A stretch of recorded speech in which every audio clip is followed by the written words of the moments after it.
at that for a beautiful redfin.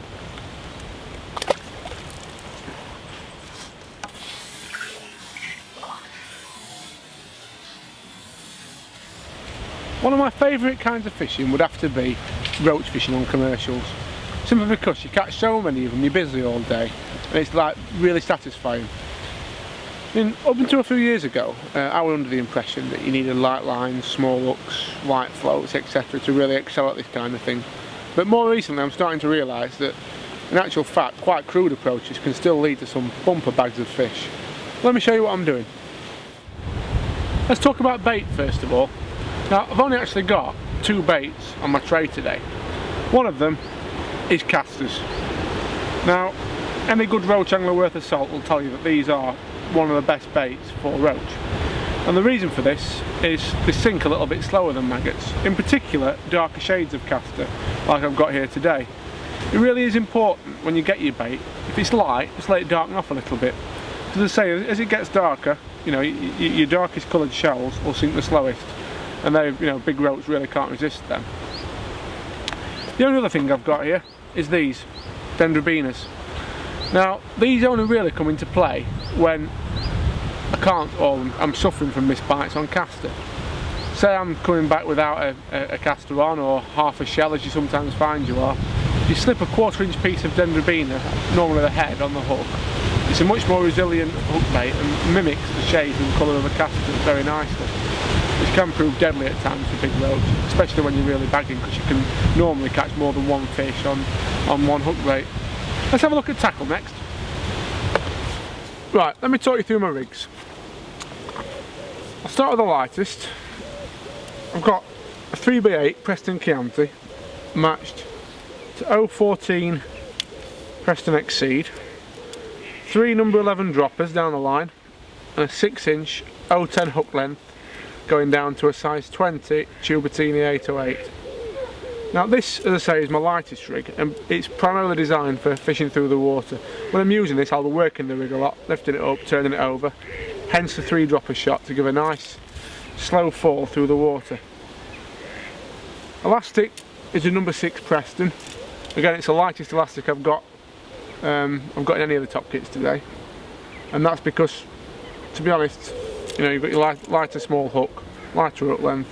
It's a nice balanced setup. Even if I hook a 4-pound bream, I would expect to get it out on this gear.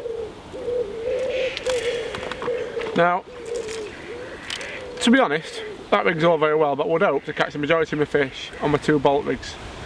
The first of which is this one.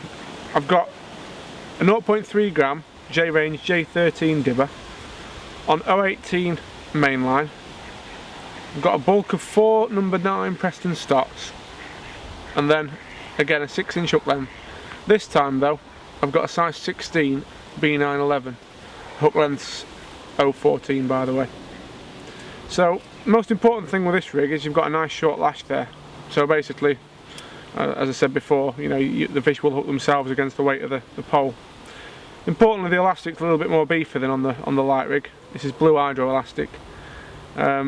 So you know, when a fish takes the bait, it'll have no problem hooking itself against the weight of the elastic. Well, this third rig's a bit special really. It's something John Arthur showed me a few months ago. I've been using it quite successfully since. This is probably one of the most complicated rigs you're ever likely to see, and will take hours to make up. It comprises a 14-inch length of 016 line, a size 16 B911 hook, and a BB shot about 4 inches above the hook. Now all you do with this is literally hold it halfway down in the water, or deeper or shallower, depending on how and where you think the fish are feeding, and the fish will just hook themselves against the shot. Now I've got a really beefy elastic on this one. I've got a 13 holler, so I think pretty much everything I hook on this rig will be getting swung. Well, I'm going to start on the light rig. Let's see how I get on.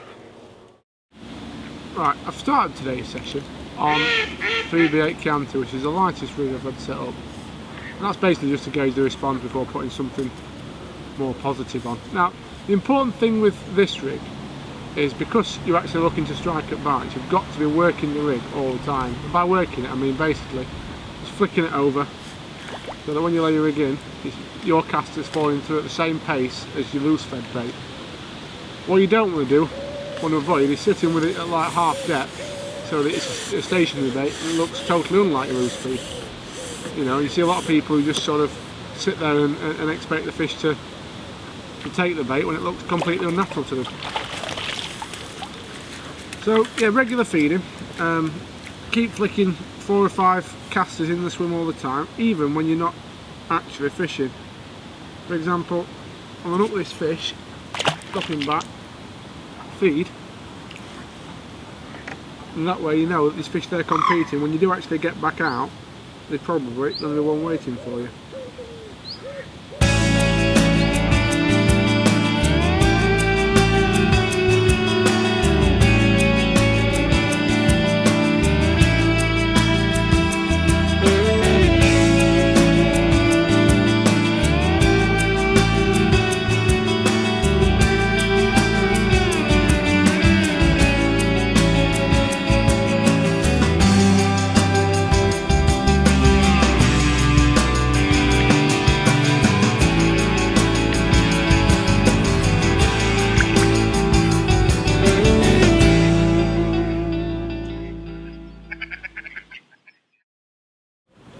This is a proper roach. Just flick my rig past my feed. You often find you get your biggest fish when you're doing that, but look at that.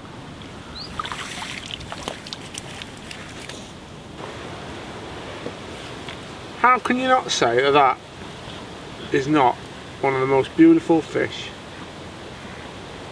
Really, the best part of 12 ounces to a pound. See the lateral line and everything. But all I want to do is catch his brother. Get him back.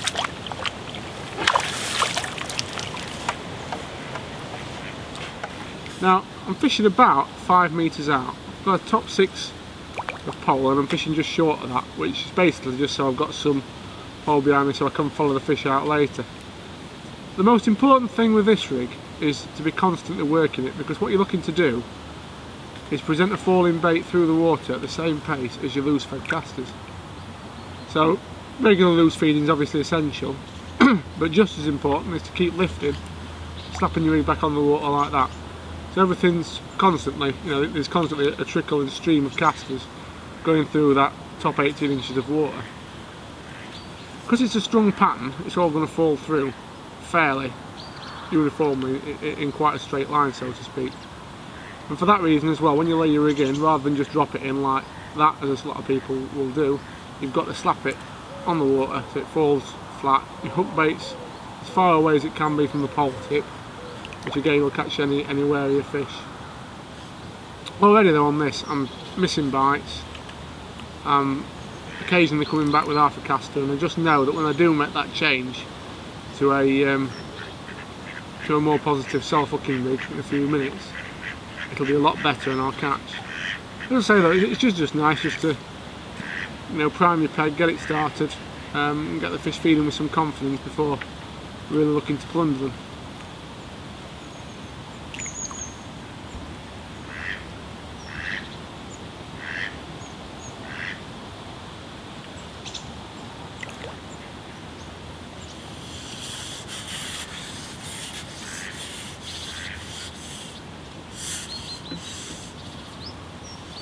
Big roach.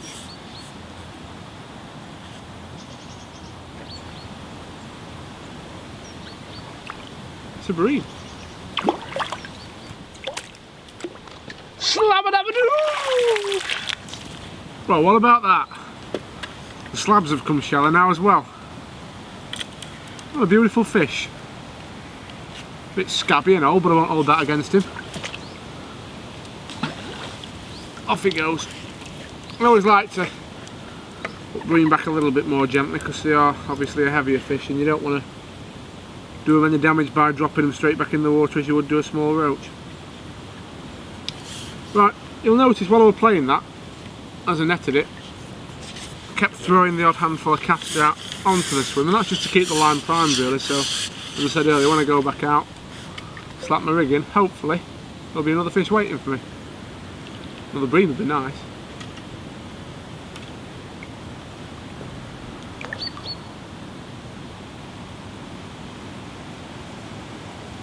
Another thing I think is important I mean, a lot of people get hung up when they're fishing like this on everything being as tight as possible.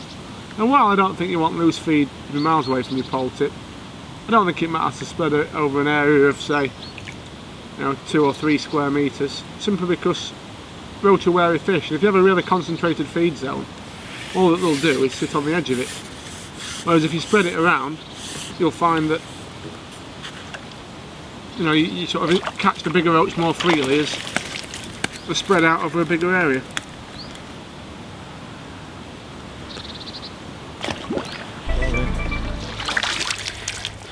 Well, I'm certainly getting a few bites on the light rig, but I've got to be honest, I think I'd get even more if I switch to a bolt rig. All it does, you eliminate all your missed bites. You don't very often come back without a caster, and to be honest, often it sorts out the better stamped fish as well. Let's have a go with it, see what happens.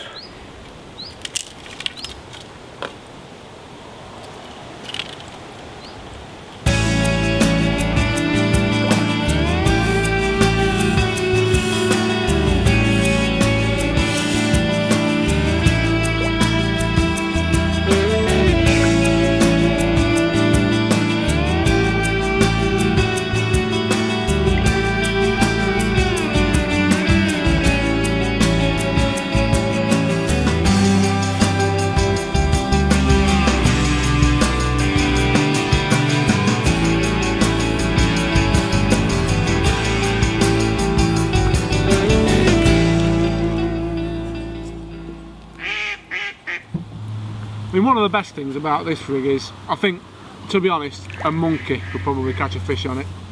Just a matter of obviously keeping the feed going in. I'm going to say keeping the feed going in. Again, that's not an exact science. I think it does pay to vary your feeding pattern, as roach, like all species, will wise up to, say, 10 casters going in every 20 seconds to keep things varied a little bit. Then you just go out, lower your rigging, keep your pole tip above the water, and bang, the fish hook themselves against the weight of the pole. Ship back in. If it's a small roach like this one, you can just swing it to hand. You'll notice I didn't even break down then. That's, again, going back to what I said about pole rollers. You want 2, ideally, so that you can ship all the way back, and if it is a small roach like that one was, there's no even any need to break down, which again saves you time, and in a match situation, that can be worth money, can't it? So, always keep that feed going in, as I've said. I mean, the other thing you've just got to be aware of with these rigs where you're using a very, very short lash, they are slightly more tangle prone. I mean, you can get around this as best you can. Like, for example, I've got an inline dibber on there. That helps because there's no eye for the line to wrap around, but even so, it's prone to get wrapped around your pole tip. So it's important to think about your setup behind you. You'll see behind me there I've got 2 pole rollers. So it's pretty much effortless to ship out. There's no jarring, there's no sudden starts or stops that's going to cause the line to wrap around the pole tip. Now straight away then, I had a judder. Hopefully the next one will look itself a bit more positively. And the really nice thing is though, there's no missed bites. You're not lifting up and seeing half a caster, you're literally sitting there. And I know that when that pole tip hits the water, there's going to be a roach on. It's not going to be foul hooked, it's going to be hooked probably in the top lip, and it was not going to come off. I do believe that this kind of rig is the key to really big weights. I mean, to be honest with you, very, very rare you catch on this rig all day, or either your bolt rigs all day, simply because it is so positive. But you'll generally enjoy a good spell, and in that time you can put half, 3/4, put 3/4 of your weight in the net really. And I'm saying these roach are small, but that'll be 6 ounce.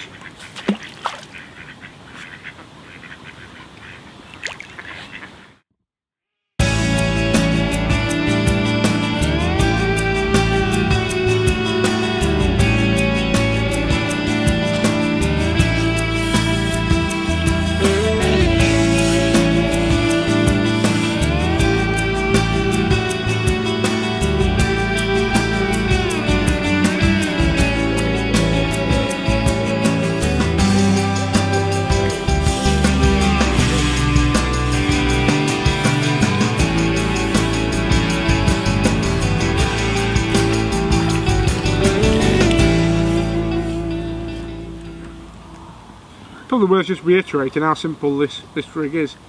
It is literally just a length of 016 line, a size 16 B911 hook, and a BB shot 4 inches above the hook. So literally, all it's a case of doing is shipping out and waiting for the fish to hook themselves.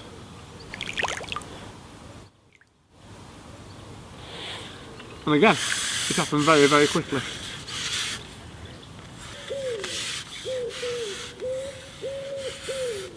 There was a time, not so long ago, if somebody had told me I'd be using 13 for roach fishing, I'd have laughed at them, but this stamp of fish and this style of fishing, it's absolutely sock on.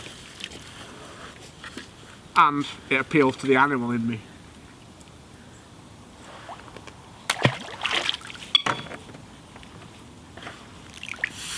Now, a lot of people get bogged down with the feeding for roach fishing, but I don't really think it's that hard.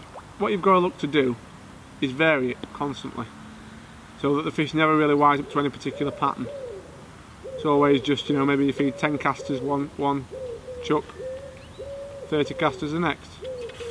As long as you don't let them see any kind of regularity, they've got nothing to wise up to, and you should be able to keep them coming quite a long period of time. Another thing I don't think it's worth getting up upon is accuracy, which is convenient for me because I can't really throw that accurately anyway, but genuinely I don't believe it makes a difference. You want like an area to be fed. It's a well-known fact, if you've got bait going down one particular hole, bigger roach will sit on the edge of the feed. Whereas with this, by feeding an area of say 3 square metres, hopefully the fish will be everywhere. And by the same token, you don't have to fish in exactly the same spot in your peg. You can go maybe to the right, like I'll try and do this time. I'd like to bet it won't be too long so I'll get a bite there. That was a bit of a bite then, but it didn't quite hook itself. I was going to say, a nice thing about this rig as well, you can vary the height which you hold your poultry off the water. Like you see then, I missed a couple of judders holding it deeper. I held it about 4 inches shallower and the response was quite instant really.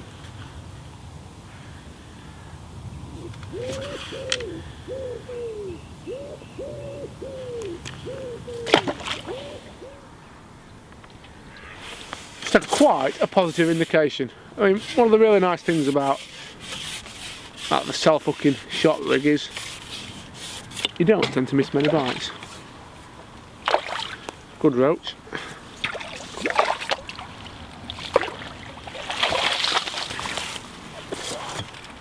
I mean, just look at that. I've got 016 line, a BB shot, a size 16 carp hook, and I'm catching roach like that.